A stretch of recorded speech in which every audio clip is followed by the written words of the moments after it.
G'day everybody. I want to talk about Australia's Defence Force and how strong are we as a country, or how reliant are we on others as a country. Now when it comes to the defence, we have roughly active, just checked it up, it changes all the time, so we'll say rough, right, 40,000 troops, right, we can send off active. We can try to squeeze out a little bit more, but that's what we're saying. If you type up on the internet, how many soldiers does Australian people have to spare, right? How many soldiers do they have? And they have a count, right? And then you type up the same thing, right, when it comes to Israel. So we're a country with that, and we'll just compare with one other country at the moment that we all know of, Israel, and guess how much they've got? They've got 129,000. 169. You've got that bit wrong, a bit more, right? And they can also scrape up more than that. But that's what they've got active. That's what they pay for. That's what they can easily line up and go get now, right? Well, we got 40,000. We do have some reserves and stuff like that. So does other countries. And when it comes to defence, you look at your police force. So your police force is also a defence. If something comes to, starts flying out of the sky with machine guns and shit, and you're in the now, what have you got to defend? Right? So you look at police force. We've got them. They've got some guns. And so what was the police force? They were just saying it was roughly 30,000. I think it's pretty much close to the army. You want to have a quick type of that? How big is Australia's police force? They were talking about it the other day. I can't quite remember. And the police force is here in Australia.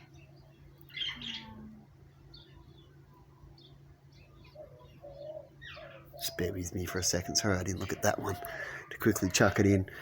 But while she's doing that, I'll quickly talk about things. So you have the army and the police force together. And then you ran off your toe. And so if an army and invasion want to get you, they'll go, well, that's what we need at least, or more. It depends on how smart they are and how good. 65,000. So how's that? Police in Australia. Police. So there's more police than army soldiers active, right? And of course the police also are training and so on and can squeeze out some more too. But that is shocking for a country. How big are we? And we're an island, so we need to defend an island. So if things come over here, you can't just get reinforcements really quickly. You need planes and boats to get here. So usually when you're an island, you want to be pretty defend what you got, because it'll be a little while. You're out in the bush, you know what I mean? And it's going to be a while to get help, like bush people get, and they know what to do when things go wrong. They're going to quickly go do steps because they need help quick, man. Right? And they're going to get planes out there and all sorts of stuff, right?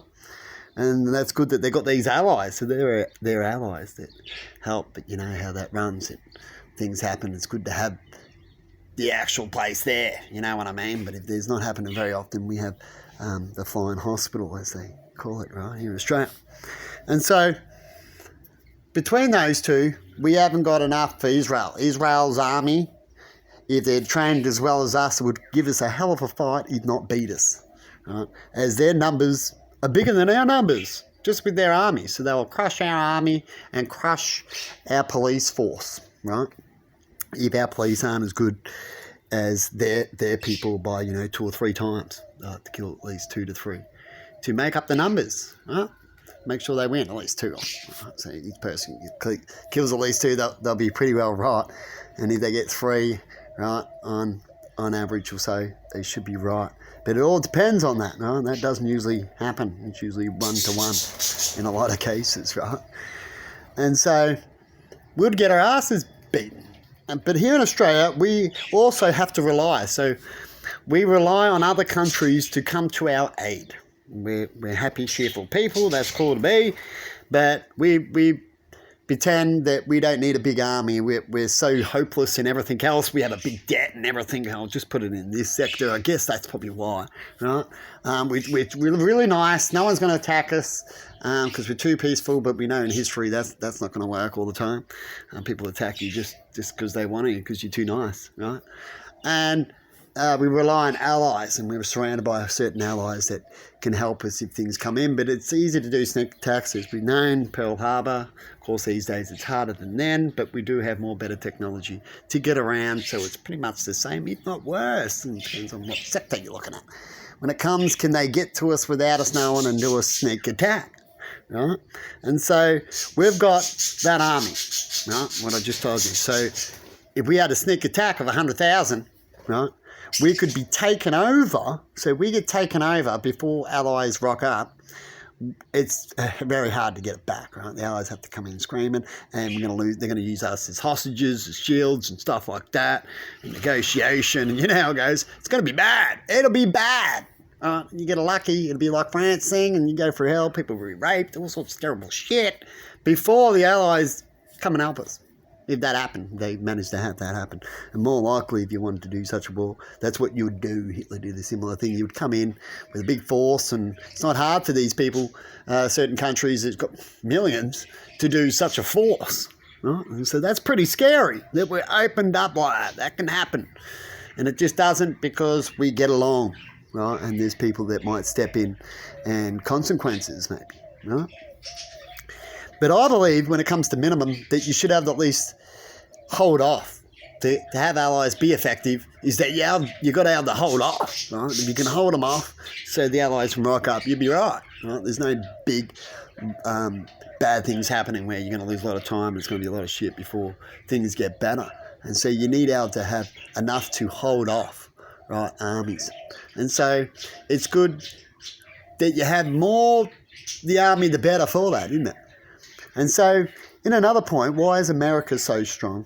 It's because America has these rules where they're allowed to bear arms to keep them safe, to make people equal, which is true. To make people equal, we're all allowed to have at least a weapon that can make you strong. So when a big strong man comes, you're not a bitch. Right? Or a big man comes to do certain thing, you're not a bitch. And so they allow a gun to equalise the bitchness. Right? And they have rules that are like scouts, right? And you pass certain things, certain rules. You're a man, we're all men, we're all dangerous, we'll all do stupid shit no matter what you got. And there you go. But if you shoot at people, you might be shot at and all the rest of it. And so they have rules, which I 100% agree on, right? Because you don't want to turn too much into a bitch because you become too reliable, right? Now, if you're in a country that's got plenty of police, plenty of, they turn up to every crime, they can do it, no worries, you're there in minutes and all this kind of stuff, then knock yourselves out than having a less gun environment, right? But if you've got a police system that can't even do its job and is behind and can't even solve crimes it's already doing, you'd be pretty damn stupid to get rid of guns, right? Because in the end, it actually makes it worse because the bad guys get more power. They can actually do more behind the scenes, right? That's how I see certain things. Because if things get out of control, then what's there to save you once the police is down? There's no people to help you. And people like to help. A lot of crimes that happen down the street, people get their handbags and stuff like that.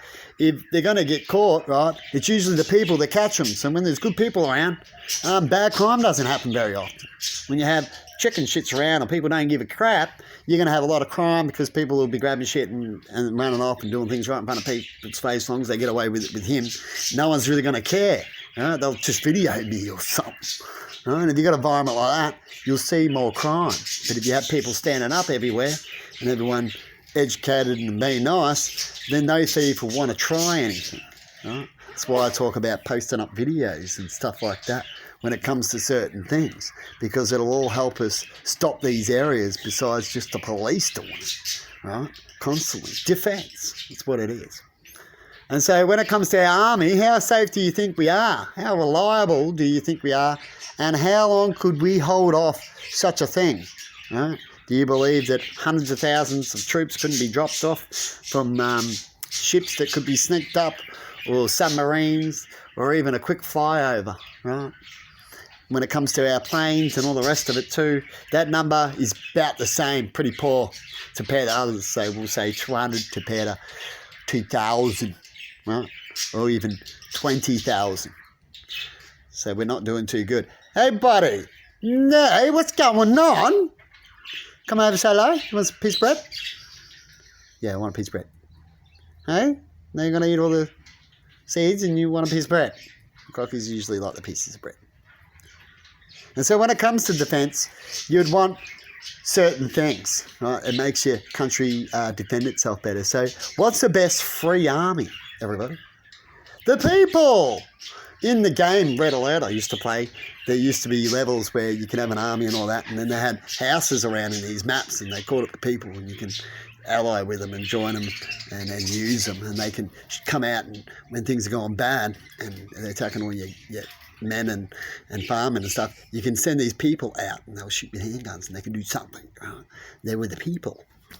They had weapons and you can stock them up and have more of these people around, or try to save them, because as long as you save them they could come back and re-heal and that, and it was like a little bonus thing if they don't get damaged. But when you use the people, they can also become a threat to the enemy, right? But they were good little bonuses to have.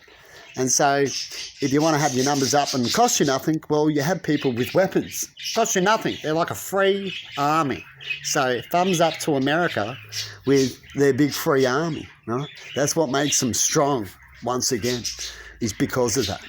And they're willing to take the consequences of guns going off. Guns will always go off. There'll always be stabbings. There'll always be someone doing something. There'll be poisonings if they can't do all that. And that'll be even harder. So you go from people can't do the basics, they'll be thinking up even smarter crimes to do when it's happening. And then what? Then it's just getting away with it and everyone's just dying and kind of thing. Everyone around you is dying. We don't know why. No one can use a spoon or anything, so everyone's just dying in a new special way. Kind of thing. Anyway. You let me know what's the best ways to defend things in the cheapest way without putting up inflation. Because once again, inflation doesn't help anybody, does it, everybody? Definitely when it comes to defence can put up inflation.